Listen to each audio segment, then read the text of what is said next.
Thierry de Carbonnière, bonjour. Bonjour, comment allez-vous? Ça va, bienvenue sur la radio du cinéma. Vous êtes ici chez vous, hein, c'est la radio du cinéma, on est à la Ah, maison. c'est Hein. bien, Bah, c'est bien. on en discutait hors antenne, on va commencer par ça, c'était pas prévu. On prépare un hommage particulier pour notre bébelle ce jeudi. Comment avez-vous appris la nouvelle? C'est quelqu'un qui a marqué votre vie de comédien? Moi, je suis comédien donc depuis 35 ans, donc bien évidemment, c'est l'acteur.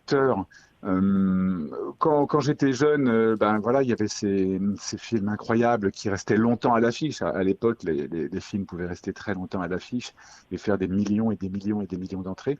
Maintenant, c'est plus la même chose, hein. En 3, 4 semaines, même des fois beaucoup plus vite, on passe à la trappe. Et Bébel, ben voilà, c'est le patron, quoi. Vous voyez ce que je veux dire? Mm. Et puis j'ai une histoire un tout petit peu. Quand je suis sorti du conservatoire, non, même pendant que j'étais au conservatoire, j'ai fait un film de série B, on appelle ça, Brigade des mœurs. Et si vous allez sur Internet, vous mettez affiche Brigade des mœurs, vous verrez que cette affiche rappelle quand même un petit peu les affiches de Bébel. Et c'est parce que celui qui a fait l'affiche, c'était l'affichiste de Bébel. Voilà. Et donc c'est moi qui jouais le rôle principal. Et vous verrez, voilà, donc voilà mon rapport à Bébel, à Belmondo. Et très grand acteur, très grand acteur. Regardez dans Itinéraire d'un enfant gâté, la scène où il apprend à dire bonjour à Anconina, c'est et la détente surtout, c'est un exemple. C'est un exemple pour nous. C'est-à-dire que c'est un acteur très détendu.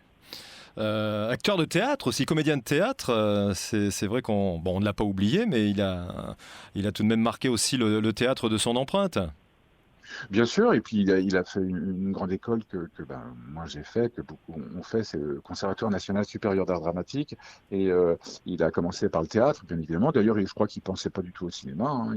Il jouait beaucoup de petits rôles, avec une gueule un peu fracassée, il avait fait de la boxe. Et puis les choses sont arrivées, je crois, avec À bout de souffle, qui l'a projeté, voilà, dans la lumière, cette lumière que nous voulons tous atteindre. Donc voilà. Ouais. L'inaccessible étoile, comme chantait Jacques. Bon, Et puis, quand même, il a joué Cyrano, hein. Vous savez, jouer Cyrano, c'est 1600 vers, hein, je crois. Oui, voilà, c'est ça. ouais. Donc, faut être un très, très grand acteur à tout point de vue, hein. Euh, voilà, il faut avoir ce panache. Il faut avoir cette générosité. C'est un homme très généreux. Bon, je le connaissais pas. Mhm. Je le connaissais que par ses films, parce qu'en fin de compte, il a eu son AVC, je crois, début 2000. C'est ça, Je crois ouais. que c'est ça, hein. Mhm. Et donc, ça fait quand même près de 20 ans alors imaginez tous les rôles qu'il aurait pu jouer. Il aurait pu avoir une fin de carrière à la Clint Eastwood avec des grands films d'auteurs populaires et d'auteurs, avec des rôles de grand-père, des rôles de. Ouais. Et ça aurait été fabuleux, ça aurait été fabuleux. Parlons de vous maintenant. Après Oui, cet merci. hommage, Thierry de Carbonnière, co-scénariste Mhm, de Un Triomphe. Comment se fait le travail, mhm. justement, co-scénariste? Il faut chacun a sa partie. Comment ça se passe dans ces cas-là? Bah, vous mettez le doigt sur quelque chose dont on parle très très peu, quoi. C'est-à-dire, vous avez donc le scénariste principal qui dit au producteur, bah, moi j'ai envie de travailler avec cette personne qui va m'accompagner pendant le film, pendant l'écriture. Et cette personne s'appelle le co-scénariste. Et donc c'est un endroit qui n'est pas facile, et il faut que le scénariste ait très confiance. Vous voyez ce que je veux dire? Mhm. Pour qu'on puisse travailler ensemble, parce qu'être co-scénariste, c'est proposer plein d'idées, Ouais. proposer des choses qui des fois ne sont pas intéressantes ou ne vont pas dans le projet, mais ça fait rien, il faut les proposer parce que vous proposez une idée que le scénariste n'est pas tout à fait d'accord avec, mais ça va lui inspirer autre chose. Donc c'est un travail de proximité, un travail de confiance et un travail d'imagination. Et bon, avec Emmanuel, on se connaît depuis la Rue Blanche. Donc la Rue Blanche, hein, c'est l'autre école de théâtre. Donc on se connaît très bien. Donc c'était possible de travailler avec lui et de proposer plein de choses, de jouer. On joue aussi les scènes. Emmanuel et moi, on joue les scènes. C'est-à-dire que Ah ouais. il va jouer oui, oui, il va jouer un directeur de prison, je vais jouer un détenu, il va jouer la directrice de la prison, puisque là c'est une directrice. On joue les femmes, les hommes, tout, c'est trop drôle, quoi. On travaille vraiment dans. euh, Moi, j'aime rien. Voilà, j'aime rien. Et d'ailleurs, c'est pour ça que le prix de la meilleure comédie européenne de l'année, ça a été ça a été une indication vraiment sur le travail qu'Emmanuel et moi nous faisons, c'est-à-dire ce qu'on appelle la comédie sociale, la Ouais. comédie de situation. Ce film avait été aussi remarqué au Festival d'Angoulême. C'est vrai qu'il a eu une vie un peu particulière, comme quelques films, hein, depuis 2 ans, Mhm, malheureusement, avec une mhm. sortie fin août 2020, si je me souviens bien, hein, à l'époque voilà, du Festival du film francophone d'Angoulême. Et puis, Alors, il n'est pas sorti. Non, non, il est pas. En fait, il n'est jamais sorti, hein. En voilà, fait, il il est a fait ce sorti le qu'on a 1er fait. Il a septembre, fait, là. voilà, voilà, il a fait des avant-premières, il a fait des festivals où il a gagné de nombreux prix. Mais en termes de sortie, il n'était pas sorti. Et là, aïe, il vient de sortir donc mercredi dernier. Il a fait une très belle semaine. Donc voilà, mais c'est vrai qu'il a attendu un peu avec le Covid. L'actualité proche de Thierry de Carbonnière, ça va être quoi? Qu'est-ce qu'on peut annoncer? On peut- Écriture, écriture. Donc j'ai écrit une pièce de théâtre,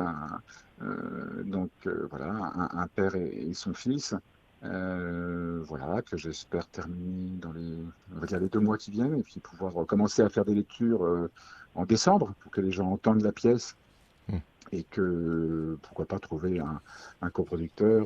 Voilà, donc je suis vraiment là-dedans. Et puis je suis dans autre chose, je voudrais aller vers la réalisation de cinéma. Ouais. Et donc voilà, je suis sur la bonne radio.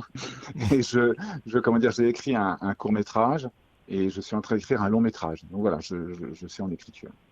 Eh bien, on a hâte d'avoir d'autres informations Bah oui, bah, sur ce projet. je vous téléphonerai. Oui, je vous téléphonerai. Oui, oui. N'hésitez pas. Oui, non, c'est dans la même veine qu'un triomphe. C'est-à-dire que moi, j'aime beaucoup cette veine de la comédie sociale comme Full Monty ou Les Virtuoses ou Billy Elliot. Vous voyez, ou la comédie italienne aussi. Mm. C'est-à-dire où les personnages sont dans une situation où un peu de survie quand même, un peu de survie. Ouais. C'est-à-dire, voilà, on est au chômage et comment est-ce qu'on fait pour gagner de l'argent? Bah, on va monter un spectacle de mecs qui se foutent à poil, quoi. Donc voilà, Full Mhm. Monty, quoi. Et avec tous les problèmes que ça. Et là, ce que je suis en train d'écrire, qui est d'ailleurs un scénario qu'on avait commencé à écrire avec Emmanuel, c'est vraiment ça. C'est à partir d'une histoire vraie qu'on a vécue tous les Ouais, deux. ouais. Et donc, j'aime ça parce que la comédie italienne, il y avait que ça, hein, à l'époque. Je trouve que les personnages se révèlent dans ce moment quand on les cornérise, c'est-à-dire quand on les met vraiment. Il n'y a plus d'autre solution que de faire ce qui est impossible. Ça, j'aime beaucoup ça. Bon, bah on a hâte Et de... d'ailleurs, Ouais, un ouais. triomphe, c'est quand même un peu ça, hein, parce que on est léger là-dessus, mais c'est vrai que le gars, il a pas ses 507 heures, il a besoin de travailler Mm. et il a besoin d'avoir ses cachets, comme on dit. Je crois que tout le monde Ouais, ouais. comprendra ça. Et donc, au début, comment dire, cet atelier théâtre dans cette prison, il y va, bon, bah voilà, comme ça, quoi. Et puis, voilà. Et il se passe quelque chose. Justement, tiens, Ben oui. le comédien Thierry de Carbonnière a des projets aussi? Bah, la pièce de théâtre que j'écris, je veux jouer de sang, Ouais. je veux jouer dedans.